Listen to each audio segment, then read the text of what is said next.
what they want, but the proof is in the picture. So you can talk about, you know, the earth is spherical in the Bible and all that stuff, and the stars and all that, but once you take that picture, that's what it is, okay? So, and one more thing, oh yeah, and what I would like to do is help with some of the bad habits that flat earthers have gotten into as far as recording our world. And that's because a lot of people have, when they got into this, they want to record it, which is awesome, but they do not know the rudiments of photography. So they do a lot of mistakes, like when you see the pictures of the stars, okay? When they're perfectly spherical and you can see some fluctuations within a star, that's actually wrong. It's blurry. But then when you see the stars that look like they're undulating underwater, you know, a nice sharp undulating, it looks like an energy ball from Star Trek or something, that's in focus. That's actually well taken, okay? So I'm going to just go through not only basics, but equipment, and I'm going to just go through some pictures, tell you what I did to get it, and then you hit me with questions, okay? That's why I call it the official Geek Out section. So, all right, this is the moon. It's a little distorted. We're having issues with our computer, but this is the moon. It was shot with the P900. The moon is easy to shoot because it's so big, and it's easy to focus on. And exposure is pretty easy. The one thing about the moon is I'm going to hit you with a lot of stuff, so please take notes because I didn't have time to do diagrams, okay? The one thing about the moon is it's easy to focus, exposure, white balance is important because white balance will give you the proper coloring of the moon. So that's the proper coloring. White balance is what you do with a DSLR, with the P900, and I have on Nikon, but that's irrelevant.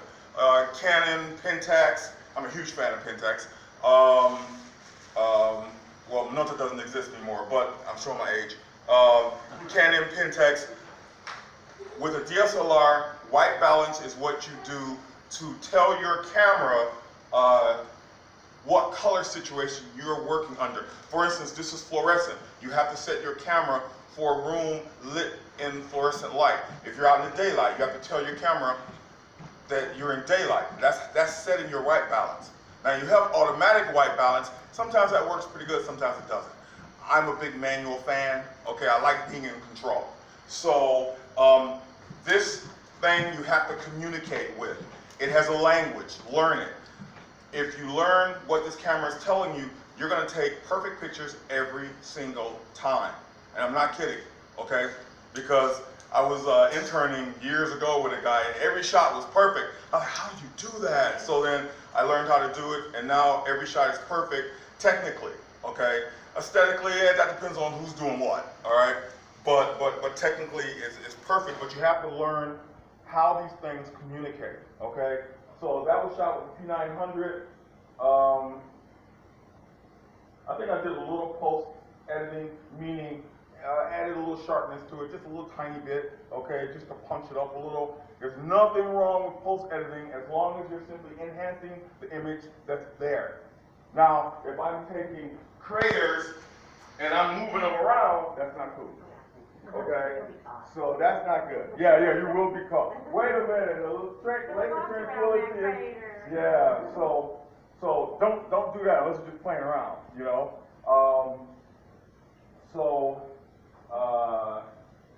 Next, oh wait, I can do that. Hold on. Yeah, thank you. All right, so now this coloration is due to the fact I shot that in LA. Gross. Inhaling that stuff. So I didn't fix it because I kind of like the color. The previous one was shot from my backyard. So a lot cleaner area here. But if you'll notice the detail in the craters, and that was shot again with the P900, you can get some serious detail. Now, I'm bouncing around, all right? The P900 is a wonderful camera, all right? But it has its shortcomings. It's a bit clunky, all right? Especially if you're doing manual focus, okay? Because you have to do it with this little wheel back here, and it's a pain The P1000 now has an old-fashioned focus wheel in the front. It's going to make it a lot easier. All right. The P900 shoots only JPEG. There's two types basically. There's JPEG and there's RAW. So you get JPG and there's NEF.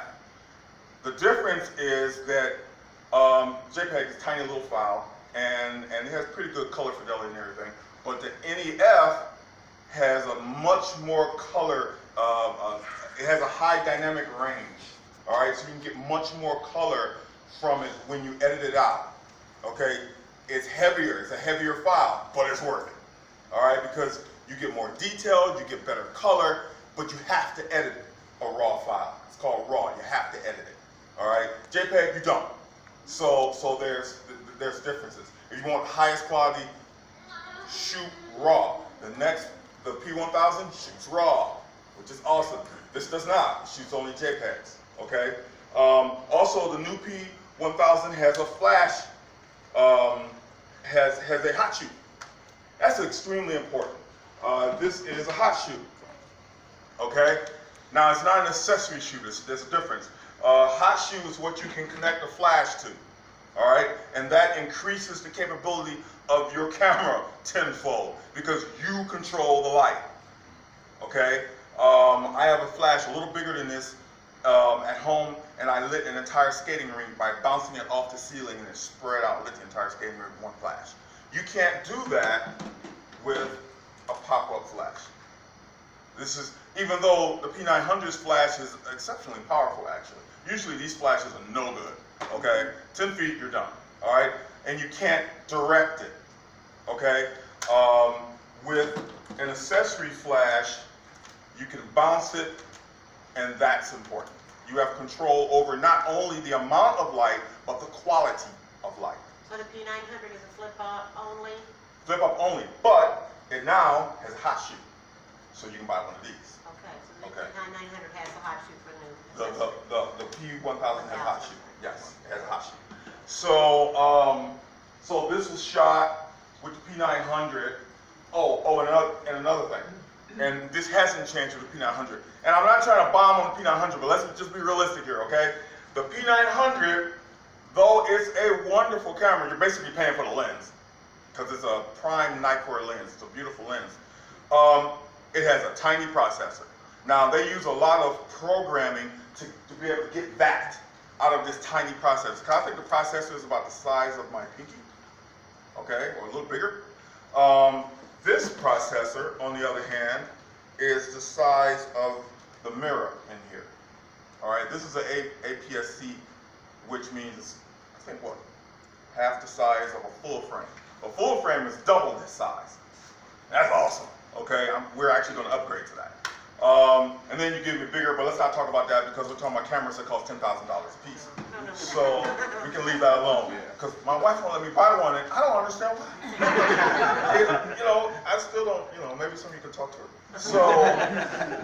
So the P900 has a small processor. It still has a small processor, but it shoots RAW now.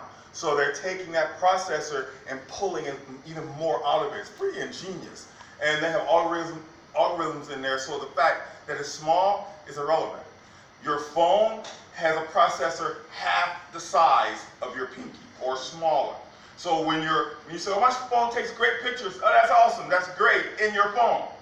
But if you try to edit it or do night photography with it, it's lousy. Yeah. The bigger the processor, the more night photography you can take because you gather more light, okay? The P900 is pretty lousy in low light.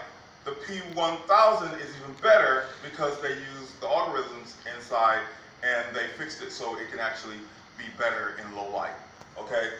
There's another camera called the Sony's RX10 Mark IV. It's a competitor to the P1000. Now the thing about the Sony, the biggest thing is that its processor is a full inch. It's a big processor as far as these types of cameras go. And it has attributes that the P900 doesn't have, but the P1000 does have now. So the P series is catching up to the RX10. The one thing about the Sony RX10 is it has a 600 millimeter lens, which is pretty long, okay. But it has a 1-inch processor, and the lens is all Zeiss. Zeiss is the best glass in the world. So basically, you're paying for the lens again, and you're getting the camera for free. The RX10 Mark IV is 1700, so that's probably going down because it came out last year, I think. So it's going to go down. So you have to decide what you want when you're shooting, what you're shooting. This is a bridge camera. This is a DSLR, okay? The difference is, with this, I need this. With this, especially with a hot shoot, I don't need all this. This is it, okay? So a bridge camera is great, especially if you get a high-end bridge camera. They have plenty of bridge cameras. Some of them are kind of cheesy, okay? Oh yeah, one other thing. The RX10 is dust-proof and waterproof, okay? This is, but they don't advertise it. So this British guy left it out in the rain for 3 hours. What about the river? Will the river take it out, drop it in the water? Oh yeah, I wouldn't do that. No, I'm just saying if it's an accident. Well, this guy left it out in torrential rain in Britain for 3 hours. He had a fit, and he brought it back in the house, and it worked like a dream. So they don't advertise it because it's not official. Whereas the Sony camera is. There's another camera, the Pentax K1. You can actually drop this camera in a tub of water. It's a DSLR like this. It's not a bridge camera. It's a DSLR. You, with the lens on it and a flash, you can drop it in the water and mud. Okay? Rinse it off under the kitchen faucet and it'll work just like that. So, and the Pentax is pretty cheap. It's like $1,700 just for the body. But that's cheap for a pro level. And it's full frame. So the processor is bigger than all of these guys. So just to let you know what's out there and what you want out of it if you want to go professional, you can actually use a bridge camera professionally. It's just what type you get. So like the Sony and the Sony RX10 Mark IV and the Pentax K1000 is actually a good pro alternative to these. All right, I wouldn't go any lower than that though, because there are lower bridge cameras. But if you want to make money off of it, spend the money, and it'll be the last camera you ever buy. Let's see. Let me switch to the next one. If anyone has any questions, let me know. Okay, let's talk about lenses.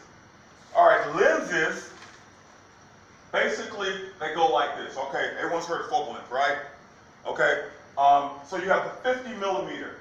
Now, what's wide angle? What's telephoto? You have a 50 millimeter. A 50 millimeter sees what your eye sees, okay, as far as proportion is concerned. So if you use a wide angle, you notice things get kind of curved. Or everyone's familiar with the GoPro crimes, all right? So the lens curves the image, okay? With a 50 millimeter, you won't get that. It's going to give you what your eye sees, all right? Now, when you go under 50 millimeter, that's wide angle. Above 50 millimeter, that's telephoto, okay? So I don't have any wide of this one, but this is 50 millimeter and 85 millimeter, 105 millimeter. So as you can see, oh, this was done with the P900, no editing. So that turned out pretty well. 300 millimeter. Now the advantage to that is these two cameras stop there. That's this lens, this big beast, okay? Actually, it's a little beast. They can get a lot bigger than this. But this is a 80 to 200 millimeter 2.8, meaning it works well in low light, very well. So these cameras stop there. But when you get a bridge camera, you just keep going, okay? Which is pretty awesome. It just gets closer and closer. So I stopped at 1,000. I stopped at 1,000. But that's the beauty of bridge cameras. They're affordable. You don't have to buy all of this. okay? But I have this out just to show you examples of the equipment so you can get it visually. Okay, let's go to the next one. All right, this was shot yesterday. Yeah, that was shot yesterday. I was like, oh, Carrasco race, you know? So I shot it with the P900, and the beautiful part about this is we're going to go a little bit into editing. All right, everyone's familiar with Photoshop, right? Okay, Photoshop is not the only guy on the track here. There's other programs. Photoshop, you have to get a subscription, blah, blah, blah. I hate that, okay? Great, you force me to rent software. You know, it's just not right. So there's other alternatives, all right? There's a program called Affinity Photo. It's actually better than Photoshop, and it's $50. Period. No subscription, no nothing. Free updates. I know I sound like a salesman, but 3 updates, and the upgrades I think are like $35. It's cheap, man. And the reason why it is because of what Adobe has done. They have basically made this little industry where they're ticking people off, and I don't want to rent software. So now these other companies like, oh, we can fill that gap, all right? So Affinity Photo, there's another program, Corel Photo Paint, that's another good one. And there's free alternatives too, but I find them a bit clunky, like GIMP. GIMP is free. It's a bit clunky, but it's free. There's other free photo editing programs, but if you pay a little more, you get a lot. So you can spend 50 to $100 and get an equivalent to Photoshop. Equivalent. So Photoshop is not the only game on town. So with this one, I did a quick edit, all right? So you see here and then there. So I wanted to bring the rays out more, you know, just accentuate them more. I didn't change color. Now, what I did with this was I used a program, I think it's called Media or something. It's a tiny little program, photo editing program, that's a lot like Lightwave. Lightwave is a pro program used to edit photography, and it is like a piece of Photoshop. I don't like it because I do a lot of compositing and I change images. Like, I'll take both of you and you're sitting there, and I'll have you sitting in the Palace of Versailles, okay? And you can't do that with Lightwave. So Photoshop is limited. But a lot of photographers like it because they just edit the image, they hit it with curves, levels, that sort of thing. There's a little teeny program in the Windows side, Media something. If you double click a JPEG, it'll probably pop up, and it gives you what Lightwave gives you, but it's right in the operating system. You have to pay for it. And it's a pretty good little program. And you edit stuff real fast. You can edit color, levels, sharpness, exposure. So I actually use that for that, just to bring the rays out. It's real fast. So check that out in your Windows system. Mac, oh yeah, Mac has it too. Photo something, I forgot the name of it. I think it's just called Photo, all right? It's the gallery where you store all your photographs, but if you double click the photo, you'll get this menu with all these sweet things, and it's similar to the Windows version, a little better though, okay? I'm a Mac guy. I have both, but I prefer Mac. So, now this is some video. I want to show the distortions. Okay, what you see there is the distortions of the water due to extreme telephoto. So now I'm going to zoom out and show you the water that's close up. Hold on, there you go. Okay, show you the water. You see how it looks like normal water? Okay, but when you, okay, it looks like normal water, but when you're using extreme telephoto, it compresses everything. Okay, and it accentuates everything.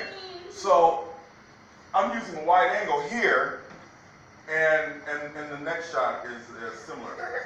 So as you can see, the waves look bigger, choppier, but they look kind of weird. You know, they have a weird feel along the edges here. That's actually, yes, refraction. Okay. Now the thing about refraction is this: Refraction exists, but it has nothing to do with a curve.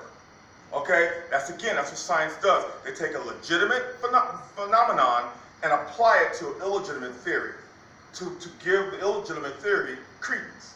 Okay, so yes, refraction exists. You got the colder water, the warmer air, and it does weird things. You see the boat looks kind of weird there, okay? But it has nothing to do with a curve, okay? It's just image refraction. It's distorting. The light is going through that color difference, and it's causing weird things to happen to it. That's all it is. You know, it has nothing to do with a curve. With this one, this is your standard shot, the boat on the horizon. You zoom out. I shot this the day before I got here, and ooh, look at that. Where is it?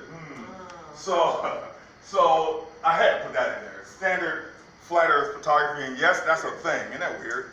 Flat Earth photography. So when you zoom in, you get that distortion, and that's all that is. But it has nothing to do with a curve. Again, this is a little story. This is about exposure. Can anyone tell me what time of day I shot this? Afternoon? Like what time? Do you know? Give me a guess. 5 o'clock. 4 or 5 o'clock? Nope. 6. What was your question? What time of day did I shoot that?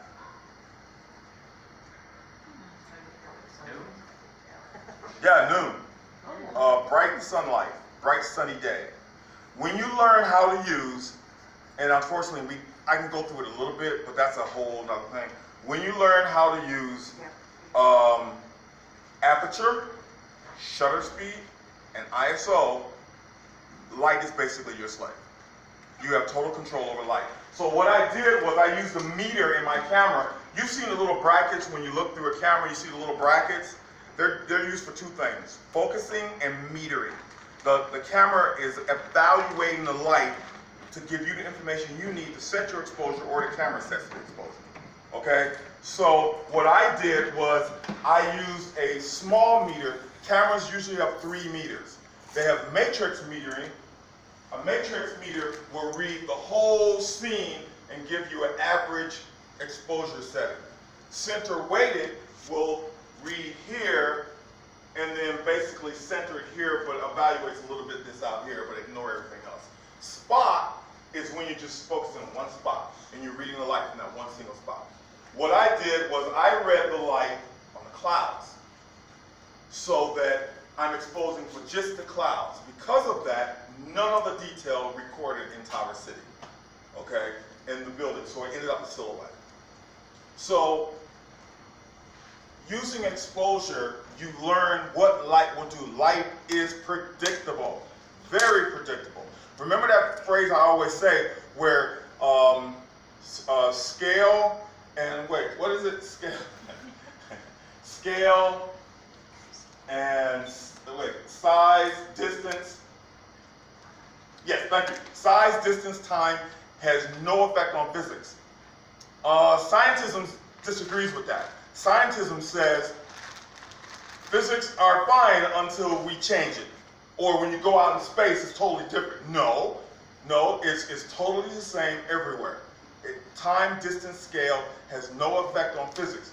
That means it's predictable. And that's the beautiful thing about light, it's predictable. So once you learn how to use it, then you can see the picture before it's in your head, shoot it, and you get what you want. Let's go on here. Oh, wait, let's see. Yeah, that's about it for that one. I created a silhouette on purpose. Now, this one is telephoto perspective. These buildings actually cross the street from each other, but they look like they're right up on each other. The longer the lens, perspective compresses. The wider the lens, perspective expands. Every single time. Now, NASA says, no, that's not what happens.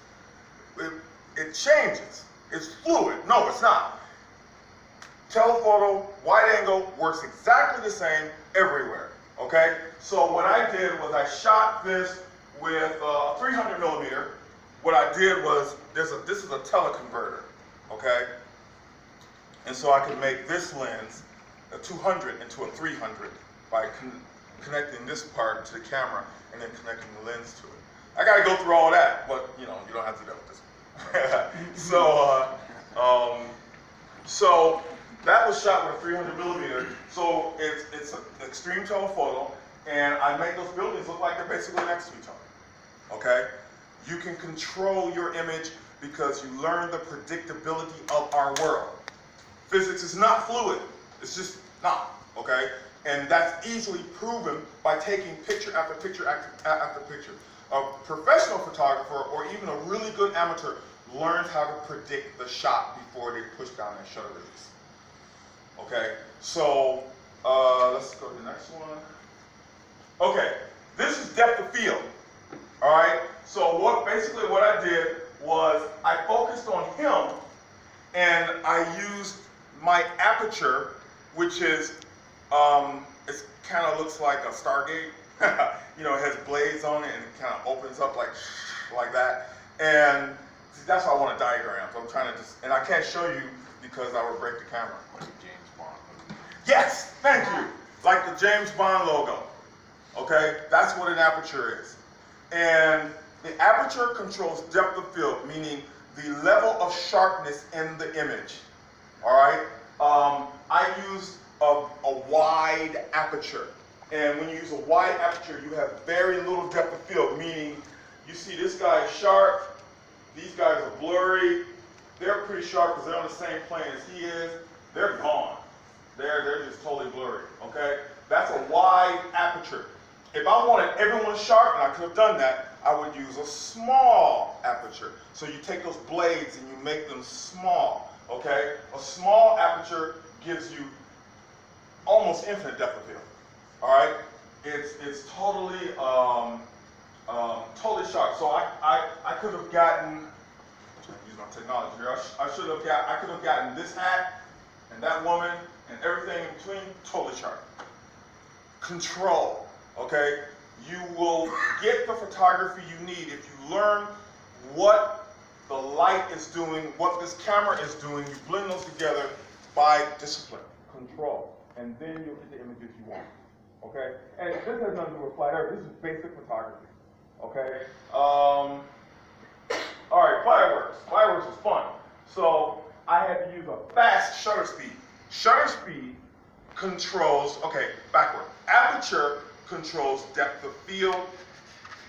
Shutter speed controls movement.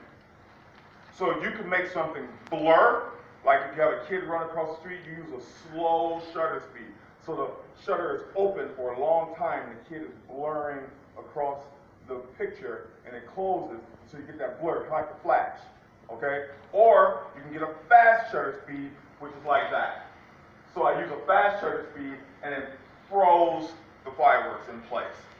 See, that's another one. Yeah, that's another one. Okay, so shutter speed controls movement. So in a waterfall, you can actually have a waterfall falling down. You see those waterfalls where they look like just a sheet, a flat sheet, okay, of luminous material. That's a slow shutter speed. You're letting the water flow down while the shutter is open. Now, if you want to freeze every individual drop, you use a fast shutter speed. And in the case of water, real fast. So shutter speeds can go like minutes all the way up to fractions of a second. And they're measured in fractions. We won't get into the math. But they're like 1/60th of a second. That's what flash units use. You can go all the way up to, if you want to freeze a waterfall, 1/500th of a second, 1/1000th of a second. If you want to make the water look like it's just a sheet, you would use like half a second or less. Okay, so shutter speed controls movement. Is that it? Oh, okay. Any questions so far? Yes. How much is the newest version of the P900? $1,000. Yeah. Worth it. It's worth it because they added so much they cleared up a lot of shortcomings. So it's definitely worth it. Yes. What chip size was in the 1000? It's